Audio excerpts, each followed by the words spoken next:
welcome to our special show. I'm Gargi Rawat. The COVID pandemic has positive and negative impacts on different aspects of lifestyle behaviors. Negative lifestyle behaviors are associated with an increased risk of adverse outcomes from COVID. And while dealing with COVID, we overlook the fact that people's lifestyles were severely disrupted. Many people have become physically inactive and developed irregular eating patterns, which leads to unhealthier lifestyles and aggravation of lifestyle-related diseases. The COVID pandemic has also caused significant changes to homes, working life and stress. A multi-sectoral approach promoting healthier diets and increasing physical activity can help in slowing down the diabetic epidemic and heart diseases in the country. Beat Diabetes Myths versus Facts will impact and help a large number of people to prevent or control their metabolic disorders. And today we have with us experts to share with you advice on leading a healthy life. We're joined by Dr. Bensley L. Gonzalez, consultant diabetologist, Bliss Diabetes Center, Vasai.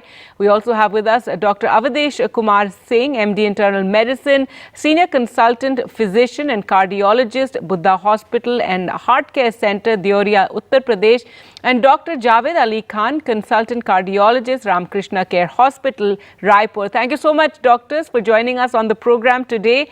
Now, Dr. Bensley, if we could start with you, we've seen people develop health complications after recovering from COVID. Are people with diabetes at higher risk of developing these health complications even after recovering from COVID? Yes, post-COVID complications can go on for months or even a year after recovery from the COVID.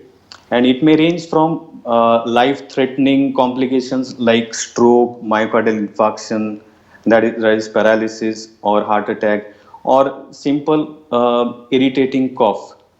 And there may be even complications like long-standing diabetes.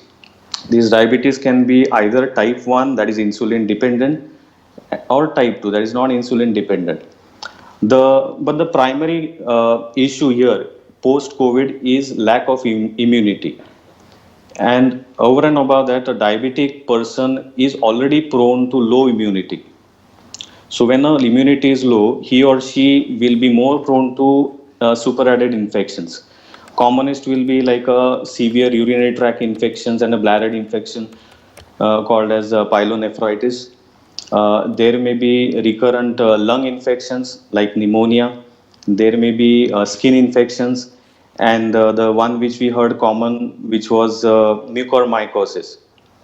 And since most of the diabetic patients already have a pre-existing atherosclerosis, that is blockages of the arteries, Right. A recovering diabetic person can are more prone to stroke or myocardial infarctions or certain kinds of gangrene in the feet or in the hands. All right, so that's important for those recovering from COVID who have diabetes to watch out for. Dr. Avadesh, are post-COVID complications different for people with type 1 and type 2 diabetes?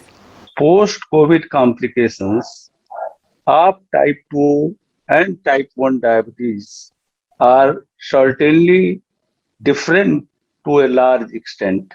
In the recent pandemic, when it started, we saw a lot of young late adult diabetics were having COVID pneumonia, adult respiratory distress syndrome, acute coronary syndrome, heart attacks, and cardiac arrest. Apart from that, renal and hepatic involvement and other thromboinflammatory phenomena. Type 1 diabetes, especially the late type 1 diabetes, are more involved than the type 2 diabetes. That's all I have to say. And complications of type 1 diabetes is different, like the ketoacidosis, infective problems were more in the type 1 diabetes. All right, Dr. Javed Khan, we have also heard of people experiencing heart attacks and other sort of heart complications post-coronavirus. Do these complications occur more frequently in people with existing heart disease? Yes, of course. I mean, you can understand that the problem of the COVID, basically this infection, uh, during the infection or even the post-infection part, sometimes there is a coagulation problem. Coagulation means the clotting formation is increasing in the body. And what happens, this clot formation can take place either in the vein or in the artery. In case it is in the vein, that can lead to the lung infarction, or in case it is in the artery, that can affect the coronary artery, can lead to myocardial infarction or stroke or paralysis, whatever it is. So the chances of clotting formation in the body increase during the COVID period or even after the COVID period. But you have asked whether the patient who are already having the heart problem, whether they are more prone to develop this problem. Of course, yes. The people who are already having the heart problem, they are more vulnerable because the clotting can lead to infarction, stroke, etc. And they are, my suggestion to them is to take extra precaution in case they have the COVID, or even in the post-COVID era, almost a month or 1.5 months or something. To prevent this one, there are certain things, certain medicines are there, but these blood thinners should be taken only with the advice of their chest physician, cardiologist, or their physician, because they are very dangerous molecule, very dangerous medicine, but they are very useful at the same time. So should be taken at least for a couple of weeks after the COVID. All right, but important to consult your doctor for that. Dr. Bensley, the stage of pre-diabetes can be a good wake-up call for most people. Does it indicate that it will definitely then progress into diabetes, and do people with pre-diabetes need to take medication for diabetes, or can this condition be reversed with lifestyle modifications? So pre-diabetes is a term which is new to many people, because a handful of people know about this term. So pre-diabetes, as the name suggests, is one step before diabetes or over diabetes, wherein the body is trying to maintain or struggling to keep the blood glucose under control, but the pathological changes of diabetes have already begun in the body. So this is like a red flag indicator. So I always tell my patients that, of course, now this is the time to act. So because your body is already struggling. So because one more important thing is, almost 80% of people don't even know that they are pre-diabetic. So to catch this hidden signs or symptoms of pre-diabetes, one has to undergo screening. So suppose uh, you are having sedentary lifestyle, you are having irregular sleep patterns, you are having shift duties, if you are overweight, if there is a family history of diabetes, if there is a history of gestational diabetes or diabetes in pregnancy, if you are a smoker, if age above 45, one should undergo blood sugar and HbA1c testing every year.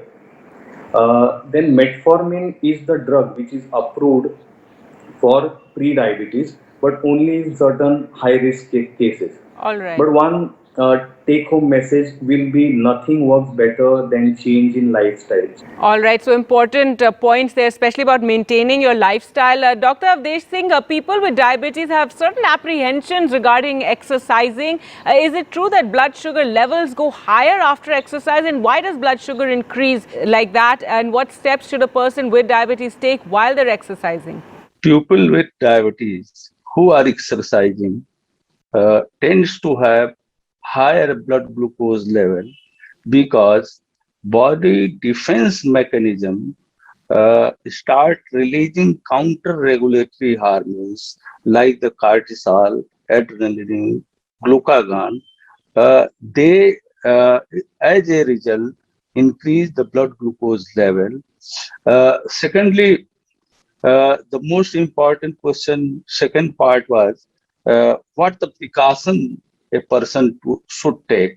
The first and foremost precaution, he should know about his diabetic status, what is his fasting and PP, whether he is feeling any sort of problem, any sort of breathlessness, any sort of discomfort. he should immediately stop the exercise, and he should have uh, glucose biscuits in his pocket and a card, diabetic card, so that in the case of adverse events, immediately some help can be instituted to him.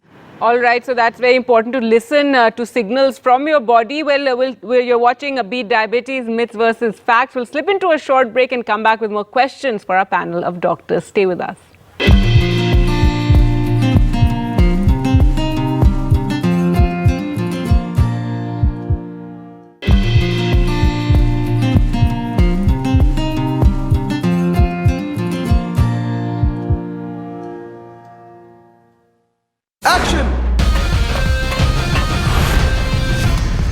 मेरी battery तब भी fully charge, अब भी fully charge, Revital as के साथ। इसका vitamin C और zinc immunity बढ़ाए और नेचुरल जिंसिंग एनर्जी बढ़ाए। रिवाइटल एज लीजिए और फर्क देखिए सिर्फ 21 दिनों में, वरना रिवाइटल एज से पाइए पैसे वापस।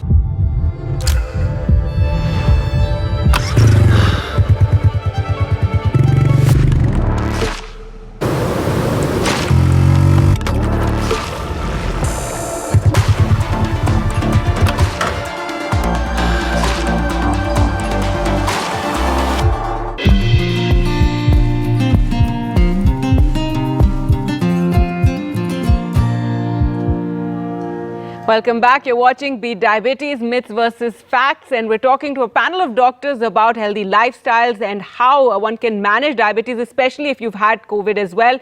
Dr. Javed Ali Khan, do people who have hypertension need to take blood pressure medication for lifetime, and can they stop medications once their BP is normal?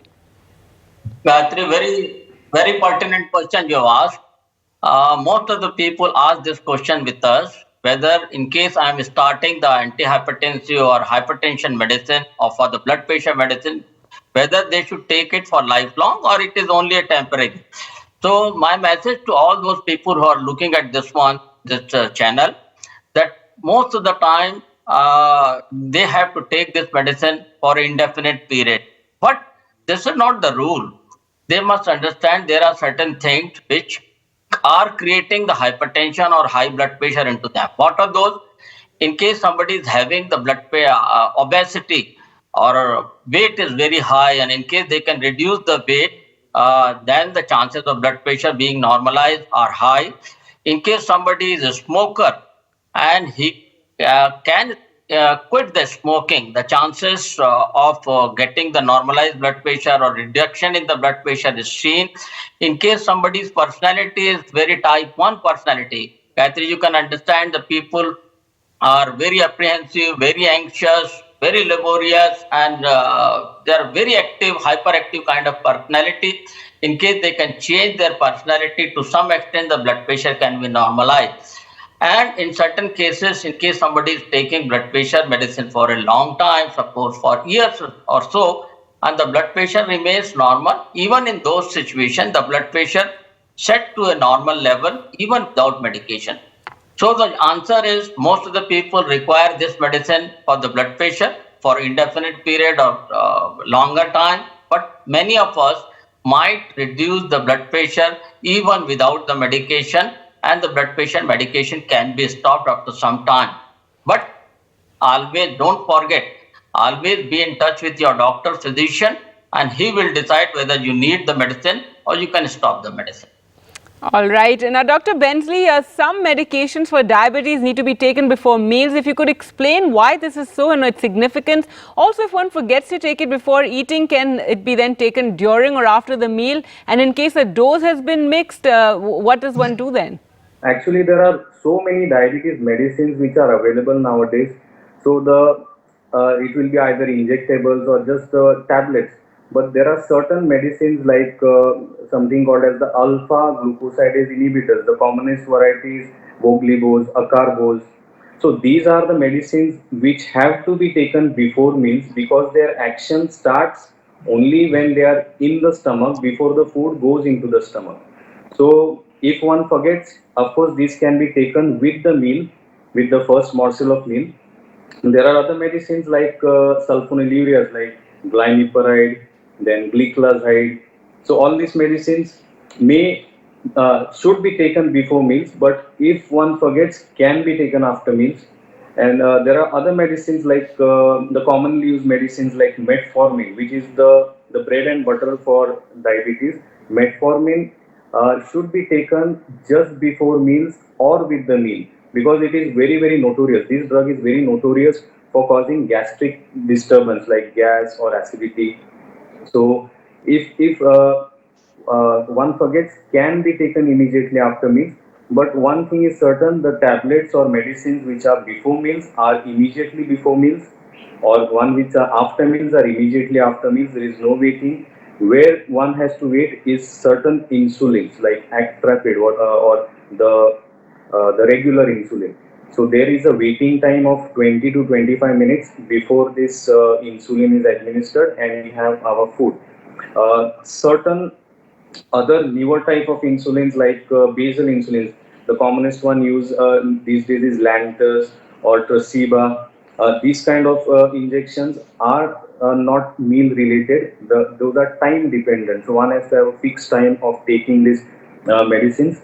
Other newer medicines like sitagliptin, vildagliptin, dapagliflozin, empagliflozin are recommended to be taken before meals, but can be taken after meals.